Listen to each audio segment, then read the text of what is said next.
Most women are taught that to keep a man, they have to be easy to love.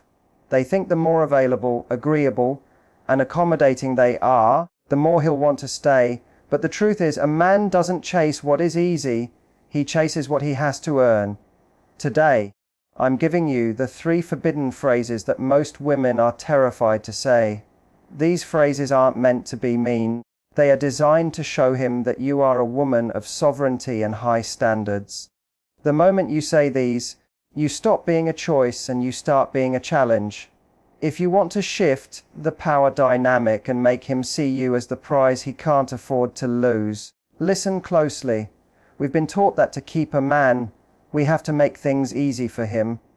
We think that if we show him how much we care, how low maintenance we are, and how much we want this to work, he'll feel safe enough to commit. But safe isn't what makes a man chase. Respect is what makes a man chase. There are 3 phrases that most women are terrified to say because they fear it will scare him off. But for a high-value man, these phrases act like an emotional magnet. Image a high-definition close-up of a woman's face, looking calm and slightly amused, as if she knows a secret the viewer doesn't. Phrase I once say, "That doesn't work for me." When he suggests a last-minute plan or crosses a boundary, most women try to make it work. But when you calmly say, "That doesn't work for me," without anger or a 500-word explanation, you establish your emotional no-fly zone. You aren't being difficult, you are being sovereign. You are showing him that you have a standard over sentiment that you aren't willing to break. Phrase bait 2. I'm not sure yet. When he asks where you stand or what you want, and you haven't seen enough consistency from him, don't give him the yes. Say, "I'm not sure yet." This creates the vacuum of uncertainty. It tells him that he hasn't won yet. It forces him to look at his own emotional inventory and realize that he still has to qualify for a permanent spot in your life. Hemedge. 2 people at a candlelit dinner, but the woman is leaning slightly back, creating space, while the man is leaning in, engaged and attentive. Phrase Andy 3a. I love my life, with or without this. This is the ultimate desperation deficit. It tells him that you aren't looking for a savior or a provider for your happiness. You are the CEO of your own joy. When he realizes that his absence wouldn't break you, that you would simply pivot back to your legacy of competence, he realizes he is dealing with a woman of true power. Stop trying to be the woman he can handle and start being the woman he has to earn. Because a man will never cry over losing what was easy. He will only chase what he knows is rare. The selective approval metric, the currency of high status attraction in the economy of dating. Approval is the most valuable currency you have. However, like any currency, its value is determined entirely by its scarcity. Most women, driven by a desire to build a safe harbor or show interest, flood the market with their approval. They laugh at every joke, they agree with every opinion, and they provide constant competence validation for even the most basic of efforts. While this feels like being nice, it actually triggers a psychological devaluation effect. If your approval is given for free, it becomes worthless. The selective approval metric is the high status practice of making your validation something he has to earn through character, effort, and consistency. The danger of the yes woman. When a man realizes that he has your total approval regardless of his behavior, he stops striving. If you are always agreeable and always on his side, you lose your opinion sovereignty. You are no longer a peer or a challenge, you become an echo. For a high-value man, an echo is boring. He doesn't want to date someone who is just a mirror of his own ego. He wants to date a woman whose standard is so high that when she does give him a well done, it actually means something. By providing blanket approval, you remove the friction that creates heat. Attraction requires a certain amount of resistance. If there is no resistance, there is no chase. The selective approval metric ensures that he never feels like he has fully conquered your mind. He knows that his access to your praise is conditional on his own performance. Becoming the qualifying authority, implementing this metric requires you to lean into your legacy of competence. You are a woman who has built a life of substance, and your taste is refined, When he suggests a movie, a restaurant, or an idea, don't just go along with it to be easy. If you don't like it, say so, calmly and without apology. Image a high-resolution photo of a woman looking thoughtfully at a man, one eyebrow slightly raised, her expression indicating that she is weighing his words rather than just accepting them. This creates the qualifying gap. When you are selective with your praise, he starts to seek it. It's the same psychology as a difficult exam. The harder it is to pass, the more valuable the degree. When he finally says something or does something that causes you to light up and give him that genuine, radiant validation, he feels a surge of dopamine. He feels like he has truly won a piece of you, the reward of the earned smile. A man will chase the woman whose approval feels like a promotion. If you give it away to everyone, it's just a participation trophy. But if you hold it back until he exhibits the maturity, parity you require, he will view you as a lifetime discovery. This is the ultimate desperation deficit. You aren't desperate for him to like you, so you aren't afraid to disagree with him. This lack of fear is the ultimate aphrodisiac. It shows him that you are a sovereign being who values truth over harmony. And in a world of people who are desperate to be liked, a woman who is selective with her approval is the only one a high-value man will truly chase like crazy. Not necessity, frame. The power of the moving train. One of the most profound shifts in a woman's dating power occurs when she moves from a waiting room mentality to a moving train reality. In the waiting room, your life feels like it is on pause until a man decides to enter it. Your schedule is flexible, your emotions are reactive, and your future is a series of F's dependent on his choices. But a high-value woman operates within the choice, not necessity, frame. This frame projects a powerful psychological truth. Your life is a high-speed, high-purpose train that is leaving the station with or without him. He isn't the conductor. He is a potential passenger who has to decide if he has the ticket and the character to get on board. The illusion of the center. A man's biggest fear in a relationship is often that he will become the sole source of a woman's happiness. When he feels that you need him for your emotional survival, he feels a weight of responsibility that eventually leads to resentment and withdrawal. He becomes the center of your universe, and as the center, he no longer feels the need to move towards you. The chase dies because there is nowhere left for him to go. By contrast, when you embody the choice, not necessity, frame, you exhibit a desperation deficit. You show him that you are the CEO of your own joy. You have your legacy of competence, your career, your passions, your non-reactive sanctuary of friends, and your personal growth that consumes your focus. When he sees that your world is already full, he realizes that he is a luxury add-on, not a survival requirement. This creates a massive surge in your value because it proves you aren't looking for a savior. You are looking for an equal. The attraction of the moving train. Human beings are evolutionarily wired to want to be part of something that is already successful. When a man sees that your life is moving, that you have plans, that you are achieving goals, and that you are genuinely enjoying your existence, he feels an instinctive urge to join that momentum. Image a sleek, high-speed train blurring past a platform, with a man standing on the platform looking on with an expression of intense interest and a slight fear of missing out. This is the ultimate pattern interrupt. He expects you to be waiting by the phone. Instead, he finds that you are at a gallery opening or finishing a project or traveling with friends. When you say, "I'd love to see you, but I'm actually tied up with a project event this week," you aren't playing hard to get. You are simply hard to get because your life is worth living. You are showing him that your time is a finite, high-value resource. From necessity to sovereignty, the choice, not necessity, frame is the practical application of sexual and emotional self-sovereignty. It tells a man, "I want you, but I don't need you. My life is beautiful as it is, but I am open to making it even more beautiful with the right person." This frame forces him into the qualifying gap. He realizes that if he wants a seat on your train, he has to keep up. He has to bring value, consistency, and respect to the table just to stay in the conversation. When a man realizes that you would be perfectly fine, perhaps even flourishing, without him, he doesn't walk away. He chases. He chases because he wants to be the one who earns the right to be the exception to your independence. Gemini said the challenge, frequency.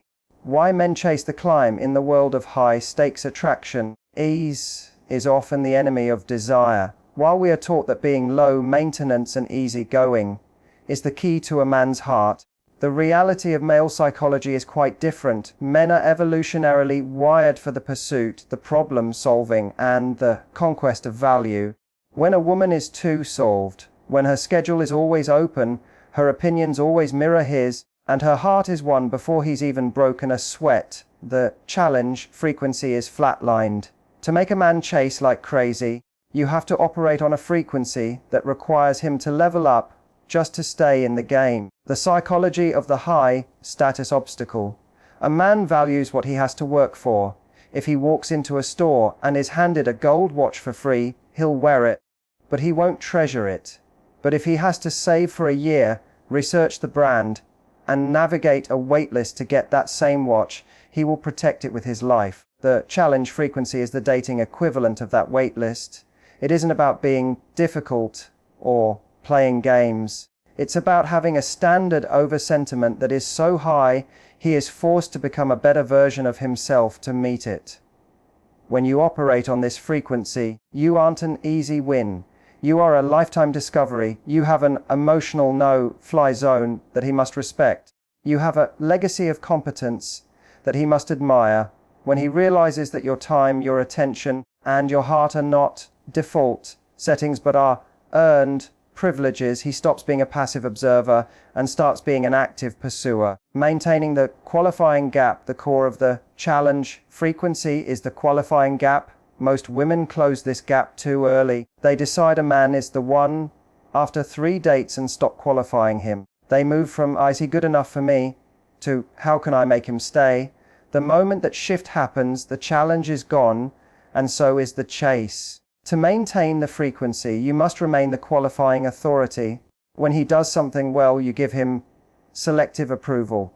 When he falters, you implement the abrupt silence protocol or the safety to fail withdrawal. You aren't being mean. You are simply maintaining the price of admission. You are showing him that you are a woman of opinion sovereignty who isn't afraid to be misunderstood or even to be alone if the standard isn't met. The reward of the difficult, prize high value men are bored by the easy yes. They crave the woman who challenges their intellect, their character, and their growth. When you are a challenge, you aren't a headache, you are a mission. He feels a surge of pride every time he earns a smile, a yes to a date, or a deeper piece of your vulnerability. Her image a chess player looking at the board with intense focus and excitement, realizing they have finally found a worthy opponent. This is the ultimate desperation deficit.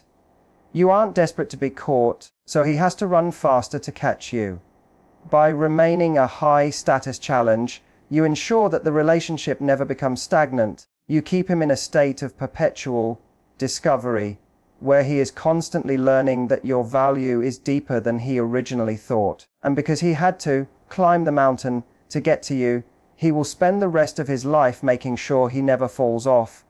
The abrupt pivot capability, the power of emotional mobility in the dance of attraction. Most people are predictable. When a man pulls away, the average woman leans in. When a man becomes disrespectful, the average woman becomes argumentative or emotional. This predictability is a form of emotional stagnation.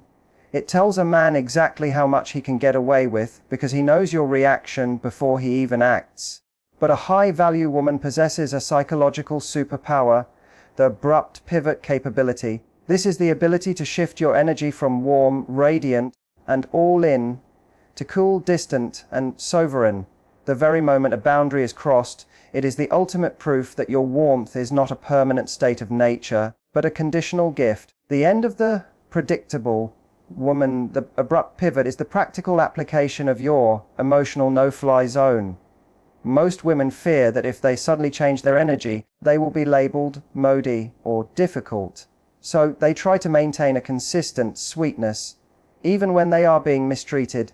This is a catastrophic mistake. It teaches a man that he can devalue you without losing the safe harbor of your affection. When you implement the abrupt pivot, you are utilizing non-reactive power. If you are on a date and he makes a disrespectful comment, you don't start a fight.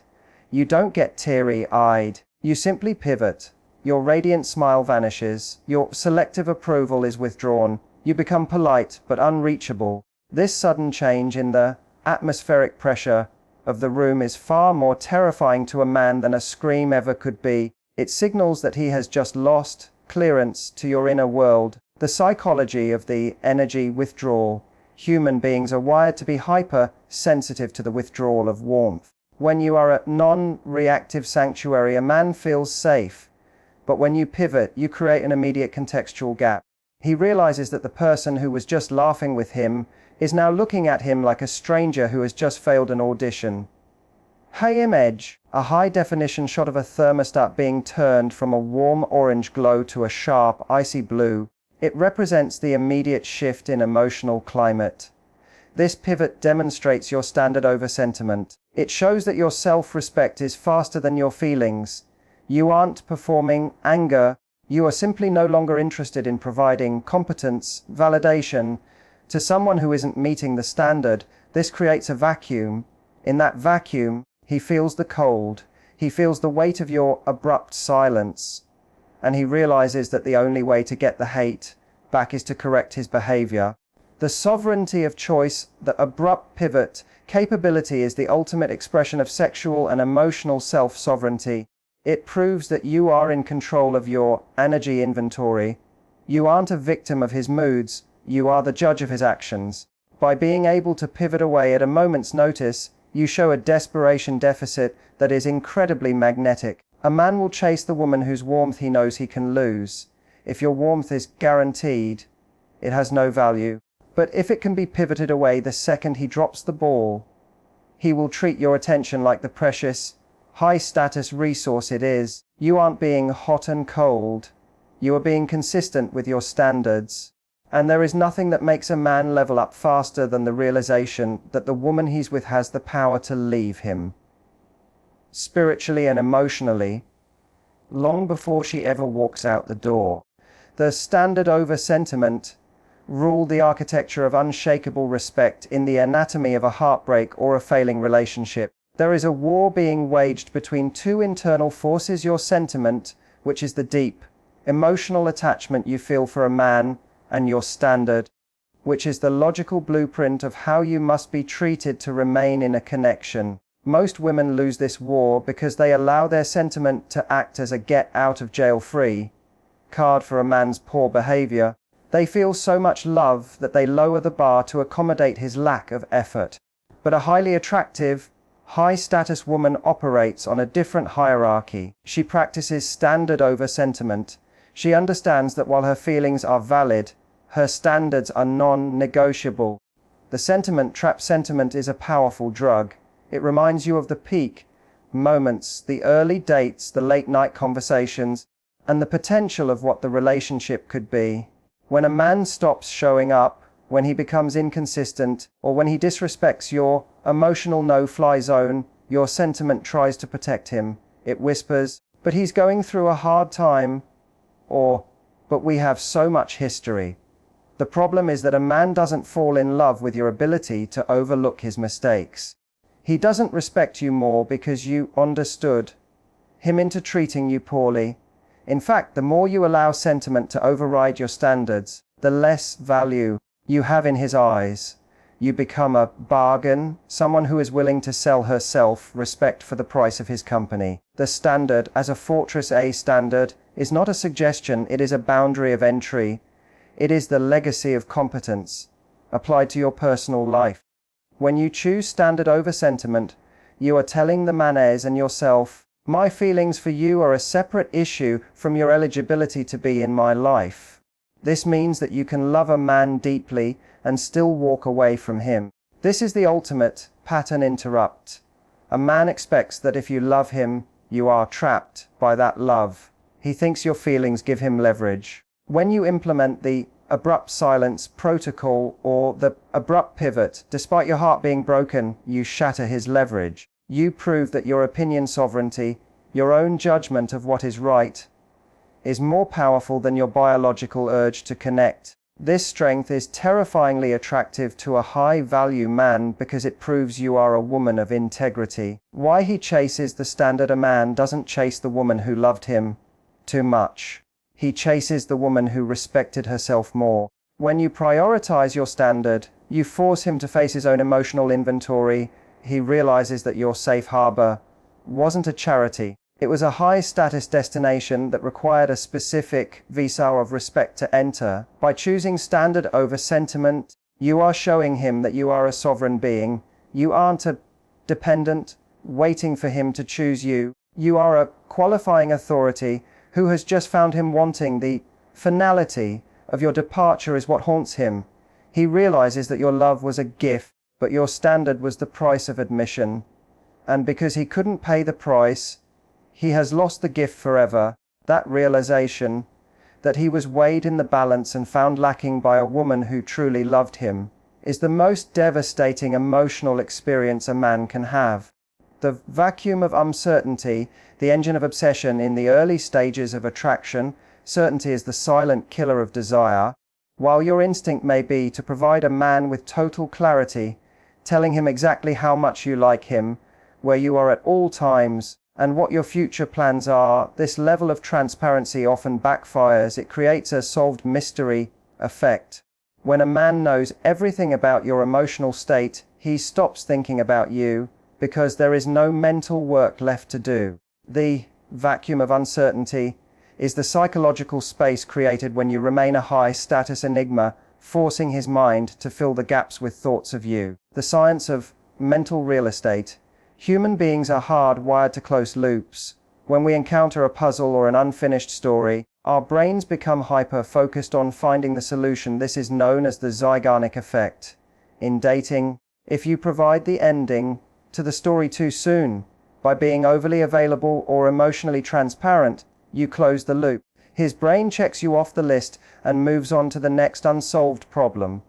By maintaining a vacuum of uncertainty, you keep the loop open. When you don't over-explain why you were busy, or you don't immediately heart every message he sends, you create a question mark in his mind. He begins to wonder, what is she doing? Is she thinking about me? Does she like me as much as I like her? This internal dialogue is the definition of the chase. The more time he spends trying to solve you, the more mental real estate you occupy. Using opinion sovereignty as a filter, the vacuum is not about playing games or being manipulative. It is about sovereignty. It is the refusal to be an open book to someone who hasn't yet earned the right to read it. When you practice opinion sovereignty, you don't feel the need to justify your choices or your feelings. If you say, "I'm not sure yet," regarding your feelings for him, you aren't lying, you are being authentically cautious. This creates the qualifying gap. He realizes that your approval isn't a guarantee, it's a variable. He has to stay engaged and consistent to fill the vacuum with positive evidence of his own value. This uncertainty isn't based on fear, it's based on the fact that you are a lifetime discovery with layers that take time to peel back.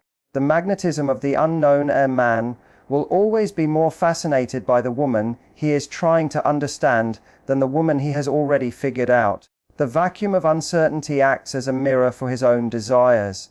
Because he doesn't have all the answers, he projects his best case scenarios onto you. He imagines you are the safe harbor he's been looking for, but because he isn't 100% sure, he works harder to make it a reality. This is the ultimate desperation deficit.